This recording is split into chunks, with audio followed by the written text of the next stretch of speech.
Hello बच्चों, आज हम चैप्टर 3 आरंभिक नगर की एक्सरसाइज को सॉल्व करेंगे। प्रीवियस क्लास में हमने एक चैप्टर में मोहनजोदाड़ो हड़प्पा सभ्यता के नगरों के बारे में, उनके नगरीय जीवन के बारे में जाना था। तो अब हम इसकी एक्सरसाइज को सॉल्व करेंगे। तो स्टार्ट करते हैं। इसमें आपको फर्स्ट क्वेश्चन दिया गया है, पुरातत्वविदों को कैसे ज्ञात हुआ कि हड़प्पा सभ्यता के दौरान कपड़े का उपयोग होता था।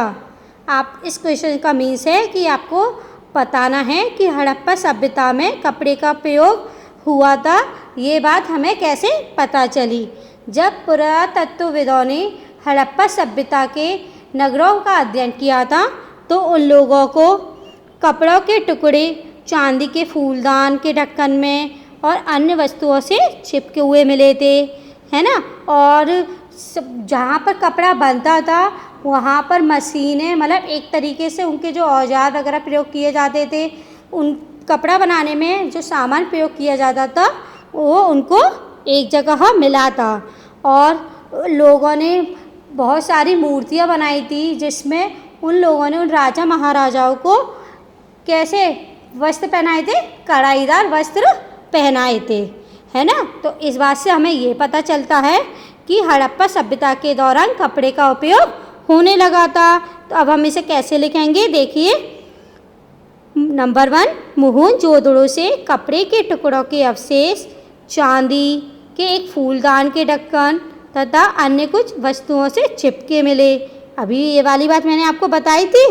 फिर सेकंड पॉइंट, पक्की मिट्टी तथा फेयों से बनी तकलियाँ सूत कताई का संकेत देती हैं। मतलब मैंने आपको बताया था कि मतलब जो कपड़ा बनाने में प्रयोग होता है वो सामान उन लोगों को एक जगह पर देखने को मिला था, जिससे उन्होंने ये पता लगा लिया कि यहाँ पर कपड़े का बनाया जाता है। थर्ड पॉइंट क्या दिया गया है, मोहनजोदड़ो से एक कढ़ाईदार वस्त्र पहने व्यक्ति की मूर्ति मिली है। जैसा कि जब मैंने आपको ये चैप्टर पढ़ाया था तो उसमें मैंने आपको एक पिक्चर दिखाई थी। उसमें क्या हुआ था, वो मूर्ति कढ़ाईदार फूल की, पत्तियों की वस्त्र पहने थे कि नहीं पहने थे। तो ये उससे भी देखने को मिलता है कि हड़प्पा सभ्यता के दौरान कपड़े का उपयोग होता था। इतनी बात सभी को समझ में आ गई। अब हम नेक्स्ट क्वेश्चन देखते हैं बच्चों। अब हम सेकंड क्वेश्चन को सॉल्व करते हैं, जिसमें क्या दिया गया है आपको, निम्नलिखित का सुमेल करो। सुमेल का मीन्स है कि आपको इसमें मैचिंग करनी है।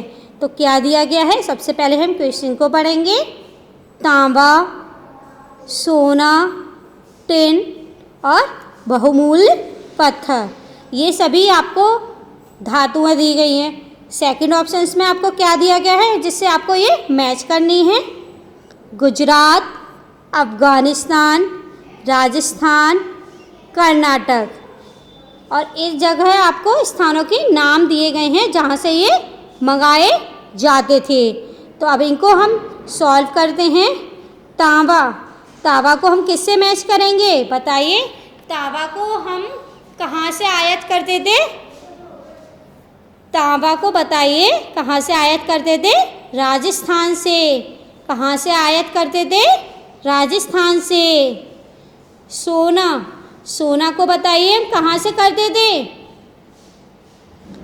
कर्नाटक से। कहाँ से करते थे, कर्नाटक से। और टिन, टिन को हम कहाँ से आयात करते थे बताइए। टिन को हम ईरान और अफ़गानिस्तान से आयात करते थे।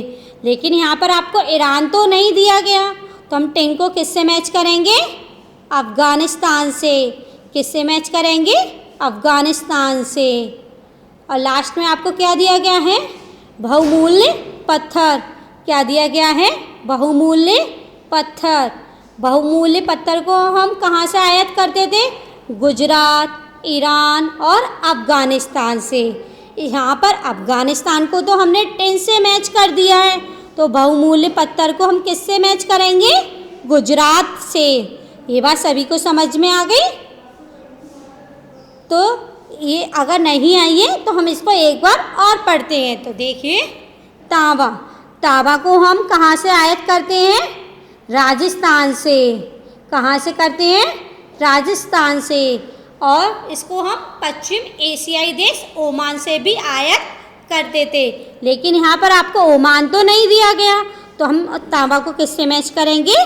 राजस्थान से। सोना कहाँ से मंगाते थे हम? कर्नाटक से मंगाते थे ना प्राचीन काल के लोग। और टेन को हम कहाँ से मंगाते थे? अफ़गानिस्तान से और ईरान से। यहाँ पर ईरान तो नहीं दिया गया है, तो हम किससे मैच करेंगे? अफ़गानिस्तान से। ठीक, अब लास्ट में आपको क्या दिया गया है? बहुमूल्य पत्थर। बहुमूल्य पत्थर को हम किससे मैच करेंगे? गुजरात से। और जबकि बहुमूल्य पत्थर गुजरात के अलावा हम कहाँ से मंगाते थे? ईरान और अफ़गानिस्तान से। ये बात अब समझ में आ गई सभी को। अब हम इसका नेक्स्ट क्वेश्चन देखते हैं। थर्ड क्वेश्चन में आपको दिया गया है हड़प्पा के लोगों के लिए धातुएं, लेखन, पहिया और हल क्यों महत्वपूर्ण थे? हड़प्पा सभ्यता में जो नगर थे, वहाँ के जो लोग थे, उनके लिए धातुएं, लेखन, पहिया और हल इतने इम्पोर्टेंट क्यों थे? इसका आंसर हमें इसमें बताना है। तो धातुएं वो कच्चा माल मंगाते थे और उनसे वे क्या करते थे? सोने चांदी से वस्तुएं बनाते थे, तांबे कांसे से बर्तन बनाते थे और क्या बनाते थे? हथियार बनाते थे, है ना। लेखन से वे क्या करते थे? बताइए, लेखन से क्या करते थे वे? लेखन कार्य कौन करते थे? लिपिक। पहिया से क्या करते थे वे? गाड़ी बनाते थे, जिससे वो एक जगह से दूसरी जगह पर आसानी से चले जाएं और आसानी से माल को एक जगह से दूसरी जगह स्थानांतरित कर सकें। और हल का प्रयोग तो सबको पता है ना। हल का प्रयोग क्यों करते थे? खेती में। कहाँ पर करते थे? अपने खेत को जोतने में, है ना। तो अब इसका आंसर हम कैसे लिखेंगे? देखिए, धातुएं, पुरातत्वविदों को धातु की बनी हुई बहुत सी वस्तुएं मिली थी। जो पुरातत्वविद लोग हैं, उन लोगों को धातुओं की बहुत सी वस्तुएं मिली, जैसे तांबे और कांसे से औजार, हथियार, गहने और बर्तन बनाए जाते थे। सोने और चांदी से गहने और बर्तन भी बनाए जाते थे। लेखन का कार्य कौन करते थे? लिपिक। और वे क्या काम करते थे? वे मोहरों पर तो लिखते ही थे और अन्य चीज़ों पर भी लिखते थे, क्योंकि उन लोगों को हिसाब रखना होता था कि कितना माल आया, कितना माल गया। ठीक है। और पहिया वगैरह का प्रयोग हम किस लिए करते थे? अभी मैंने बताया, वो लोग गाड़ियाँ बनाते थे। कैसी? बैलगाड़ी, घोड़ा गाड़ी, खच्चर गाड़ी। और जिससे वे इसका उपयोग कहाँ करते थे? सामान को ढोने में और यातायात के रूप में। और अभी मैंने आपको बताया कि वे हल का प्रयोग क्यों करते थे? खेतों को जोतने में और बीजों की बुवाई के लिए भी करते थे। ये बात सभी को समझ में आ गई? बच्चों, आपको इसमें क्वेश्चन नंबर 4 दिया गया है। इस अध्याय में पक्की मिट्टी को क्या नाम दिया गया है? टेराकोटा से बने सभी खिलौनों की सूची बनानी है। और आपको ये भी बताना है कि इनमें से ऐसे कौन से खिलौने हैं जो बच्चों को पसंद आए होंगे। तो देखिए, नंबर 1 खिलौना गाड़ी। खिलौना गाड़ी तो मोस्टली सभी बच्चों को पसंद है, जैसे कि आज आप लोगों को कार, जीप, बस ये सब पसंद है ना। सेकंड नंबर पर गुड़िया, डॉल तो सभी को पसंद होती हैं मोस्टली। थर्ड नंबर पर विभिन्न पशुओं की आकृति के खिलौने, जैसे याक, बैल, सुअर, भैंस, भालू आदि। अब आज के टाइम में भी जो छोटे छोटे एनिमल्स होते हैं, रबड़ के बने हुए होते हैं, उनको भी हम क्या करते हैं? खेलना पसंद करते हैं ना, देखना भी पसंद करते हैं। और नंबर 4 पे क्या दिया गया है? चिड़िया के आकार की सीटियाँ। जो आसमान में पक्षी उड़ते तो उस समय में ये बड़ी बड़ी सीटियाँ बनाई जाती थी। और आज के ज़माने में एक छोटी सी सीटी जो किसी कैंडी में भी लगी आती है ना, और वैसे भी हम बाज़ार में देखने को मिलती है। और 5th नंबर पर क्या दिया गया है? खिलौना हल। क्या दिया गया है? खिलौना हल। जब हमने चैप्टर को रीड किया था तो मैंने आपको एक हल की पिक्चर भी दिखाई थी, जिससे वो क्या करते थे? किसान खेत वगैरह जोतते थे, बुआई का काम करते थे। लेकिन ये खिलौना हल भी देखने को मिला था, क्योंकि इसी से पुरातत्वविद लोगों ने ये पता लगाया था कि वे लोग हल का प्रयोग करना भी सीख गए थे। अब इसमें आपको पता लगाना है कि इनमें से कौन से खिलौने बच्चों को पसंद आए होंगे। अब आपको ये तो समझ में आ गया। अब आप अपने आप को देखकर सोचिए कि आपको कौन कौन से टॉयज़ पसंद है। आपको कौन कौन से टॉयज पसंद है बताइए?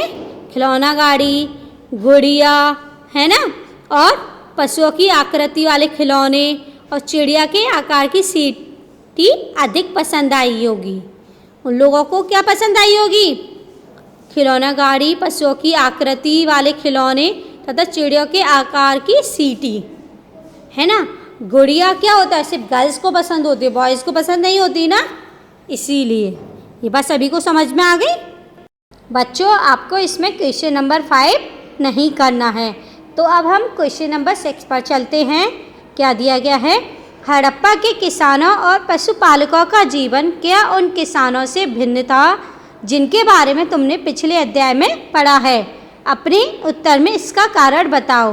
नेक्स्ट चैप्टर, इससे लास्ट चैप्टर में हमने पढ़ा था कि जो पहले प्राचीन काल में जो किसान थे वो क्या यूज़ करते थे? खेतों में क्या अपना सारा काम स्वयं करते थे और जानवरों का प्रयोग करते थे। लेकिन हड़प्पा काल में क्या हुआ था कि किसानों ने हल चलाना सीख लिया था पशुओं से, और हल को जोड़कर उन्होंने क्या किया था? खेत जोतना शुरू कर दिया था। ये सब कर लिया था। अब इसमें हमें इसको ही बताना है कि उनका जीवन कैसा था। हड़प्पा के किसानों का जीवन कैसा था और प्राचीन काल में उन किसानों का जीवन कैसा था। देखिए, हड़प्पा के किसान और पशुपालक पूर्ववर्ती किसानों और पशुपालकों की तुलना में अधिक प्रकार की फसलों का उत्पादन करते थे। जो हड़प्पा के किसान थे वे कौन सी फसल उगाते थे? वे सब्जियां उगाते थे, गेहूँ, चना, है ना, सभी अनाजों को उगाते थे और सभी जानवरों को पालते थे। लेकिन जो पहले के पूर्ववर्ती किसान थे वे क्या फसल उगाते थे? वे फसल उगाते थे जो वे प्रयोग में लाते थे और उन्हीं जानवरों को पालते थे जिनका प्रयोग वे करते थे। सेकंड पॉइंट क्या दिया गया है? हड़प्पा के किसान पूर्ववर्ती किसानों की तुलना में विभिन्न उपकरणों जैसे हल आदि का भी उपयोग करते थे। हड़प्पा के किसानों ने हल को चलाना शुरू कर दिया था, मतलब उन्होंने पहले हल बनाया, उसका उपयोग करना सीखा और उनका प्रयोग किया। लेकिन पूर्ववर्ती किसान ये काम कैसे करते थे? स्वयं करते थे। वे अपने खेत को जोतते थे, स्वयं जोतते थे, लेकिन बिना किसी औजार की मदद से।